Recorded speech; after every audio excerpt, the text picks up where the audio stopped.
Hello and welcome to Tracy Mommy Reads. I am back again with another video.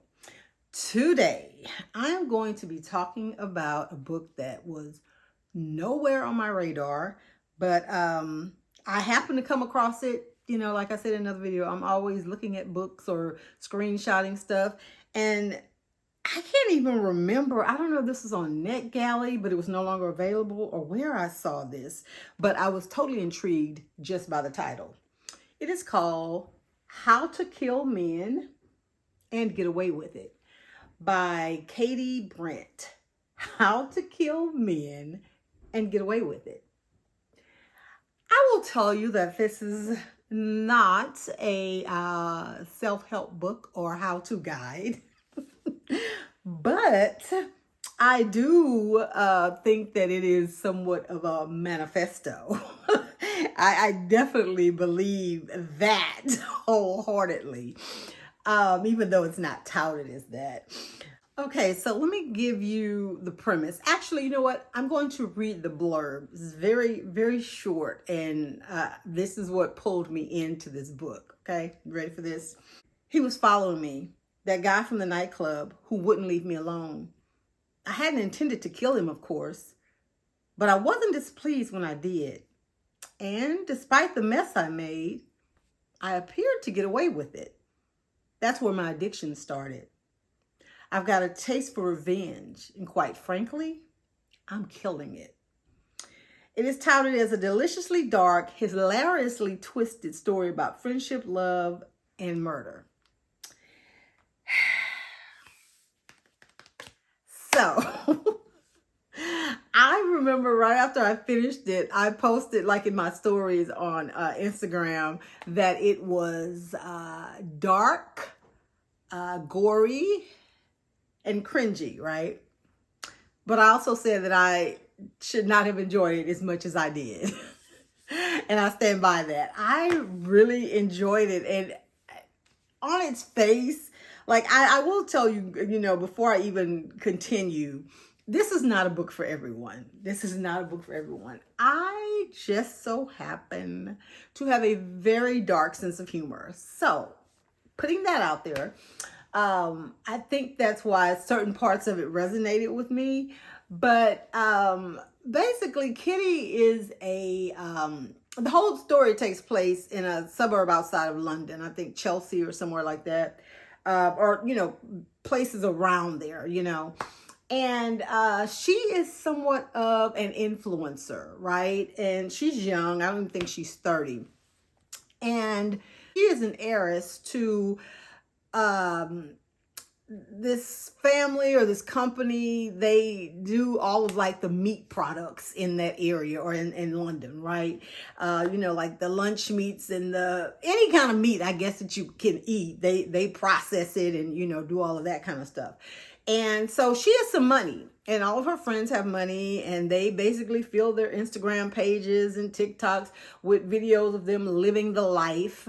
And Kitty knows that it's very vain. She knows that, you know, there are bigger things going on in the world than, you know, where they're going to have brunch or whose yacht they're going to be on.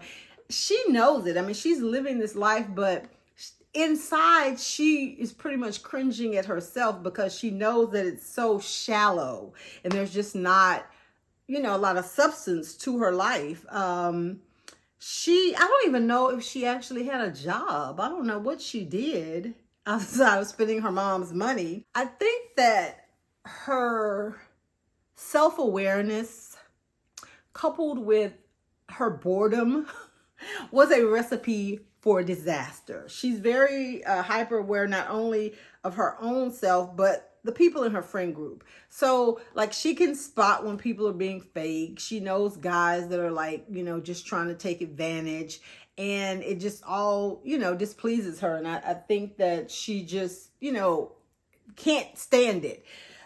So a lot of times she removes herself from situations. And as the story goes on, you come to realize like the way that she was raised plays a big part in her whole story, right?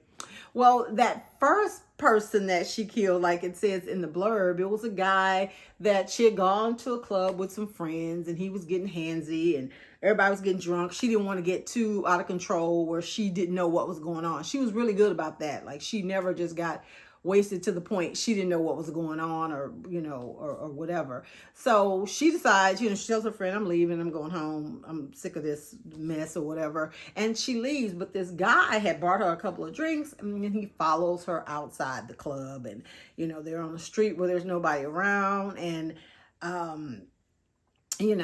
she's trying to, like, dude, I don't owe you anything, let me keep my head down, just keep walking, I don't want any problems or whatever. But he continues to pursue her. And as luck would have it, I guess, he had a bottle of wine that I guess he had taken out of the club, and he threw it at her. And it crashed on the ground. And there was glass shards. And it became a weapon. So that's all I'm going to say about that. But I will say, while I thought that some of it was, the banter and the sarcasm, that kind of stuff, it was off the charts, and like her inner thoughts and stuff, it was just crazy. But it was really, unbelievable in a lot of parts, because she appeared to be, just from the author's description, like an average sized girl. I don't think she was like tiny or petite or anything like that, but she was slim, and, she wasn't like muscular. She didn't really work out.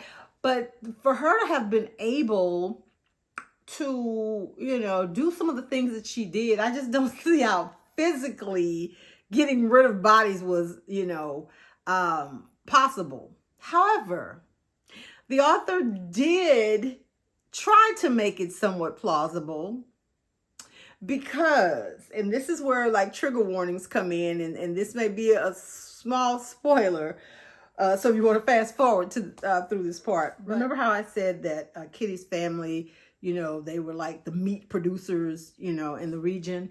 Well, they had a plant where they did all of their slaughtering and their quartering and, prepping animals and doing all the stuff. So they have these machines that pulverize, that, basically turn this living thing into something processed. So one could argue that, what's the difference between putting, a full-size animal and a full-size man through that same process? Okay. And here's where you can pick up, okay? So there was things like that. I felt like it was clever, if not convenient, but I guess that's the whole point of, like, number one, setting up the whole thing about how she was going to get away with what she was doing. And number two, how she had the means to continue to live the life that she was living. And again, as stated in the blurb, the first death was an accident, but Kitty got a taste for blood. And I've heard, when you, and maybe not you, but maybe somebody if it's not you, but when you like watch these First 48 and these series on 2020 and different shows where they show like how people were killed, and they do all this forensic stuff, and they talk to all the witnesses, and they take you through everything. It's been like a thing where they say once somebody does that, like take somebody's life, that it becomes easier the next time, especially if you're making an excuse for it, or you're thinking you're doing the world a favor, or you're doing some kind of vigilante justice, then you can justify it to some, extent. And having said that, I think that's where Kitty started, she realized that the rush that she got from it, she felt like she was doing the world favor by that guy, dying or whatever, because he was such a sleaze, trying to go after women. And he like said some very vulgar stuff to her, and he did like, put his hands on her or whatever, right? So she decides that she's gonna go basically, avenge women and look for guys who, before they could do something to somebody. And she just got so clouded in her judgment that it made her make a very, very big mistake in the book. And again, going back to her past, like we learned that something happened to her mother. And that's why she was just so hell bent on making sure that men who preyed on women, that their days were numbered. But again, like I said, she's so blinded by what she thinks is her mission, that she makes a gross error, and somebody who didn't deserve to die, kind of fell in her crosshairs. And throughout the book, the author, who I don't know her story, like a lot of times people use humor, and sometimes they use dark humor to deal with things that maybe have happened to them in their lives, or maybe people that they know. And I don't know, I'm not saying or insinuating that that's the author's story, but sometimes that kind of thing happens. And the only reason why I bring that up is that because this woman who actually, she looks to be a white woman. I don't know if she maybe has some other type of ancestry in her lineage. She has dark hair and features or whatever, but she presents, to me, she looks like a white woman, right? She was like going hard and going in on specifically white men in this book, like basically, with them being like average, and the most average and mediocre white men think that they basically are the ones that can just have whatever they want, and they, have all this privilege, and they just try to, blah, blah, blah. She was going in. I mean, a lot of it wasn't untrue, but it just because, even though it was in a story and it was fiction, I was just wondering, like, geez, like you don't really see that specifically targeted in most fiction books. But then again, I mean, you don't see a lot of fiction books that say how to kill men and get away with it either. And another thing, kind of in the background of the story, Kitty had a stalker. I mean, she had a huge presence on social media. So, it's kind of par for the course, even if you don't have a huge following. Whenever you're on social media, and if you're posting pictures, and, your page is not private, and you're kind of becoming a public figure, so to speak, you open yourself up to people in your comments, criticizing and critiquing, and, offering up unsolicited opinions and advice. And, you're just expected to take it because otherwise you shouldn't be on social media or whatever. But this person was got a little bit darker, like saying all kind of stuff to her, and, like it was really creepy. And then they were like letting her know that they were following her, like would tell her where she had been that day or what she had, or, they saw her do stuff. And when I say saw her do stuff, this person had begun to follow her, and they saw her killing people. So that became a problem. And then, with the stalker thing in the background, then like she had a little friend group.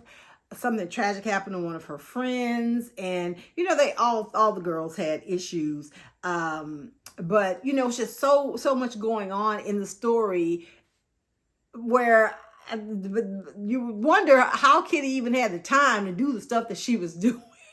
But she did. There was this guy that came into her life who, it was just like, I felt like red flags of him and some suspicious stuff going on. And I'm like, girl, is that the stalker? Like, you have invited him into your life?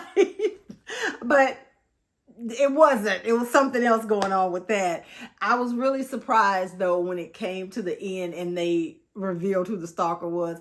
I was totally like, I mean, it was plausible, but I was just shocked by it. And I don't know, it was different. It was a different twist that I wasn't expecting it. So I guess in that regard, the author did her job. So it does have like a twist in it, amidst all these gory happenings and different things. And, I like I said, this book is not for everyone. You have to go into it knowing that it is gory. There are actually people being murdered, not just like, like this woman has an agenda, So if that kind of stuff upsets your delicate sensibilities, that you may want to pass on it. But if you like stories that are dark, that actually offer up some humor, and deal with some serious issues, and if you like, or into having a little revenge fantasies, then this may be your jam. But I will tell you, with the trigger warnings, not only with the murders, like there's some, a chapter where they specifically talk about how a body is disposed of. There is a sexual assault that happens in the book. And I'm trying to think. I thought there was something else. I mean, that in itself, those two are enough. But I don't know if the author has them on her website or at the beginning of the book, but you may want to check those out, so that you're not caught off guard by it or whatever. It was very, very dark, very campy in some ways, very cringy in other ways. And I'm not even talking about cringy from the gore, but just like some of the stuff that was said and, justifications. It was like, okay, really? But it didn't dissuade me from reading it. And I finished it like within a day. It was, like I said, I found it entertaining. Not sure what that says about me. If you like things like that, or if you're just looking for something different that is a bit edgy, to kind of get you out of a reading slump, How to Kill Men and Get Away with It by Katy Brent will definitely do the job. And even look at that cover. Look at her skirt, like with the blood on it. That's crazy.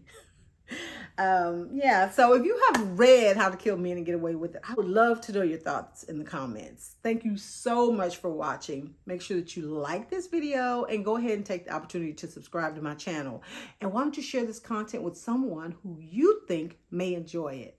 Thanks again, guys. Have a great day. Bye.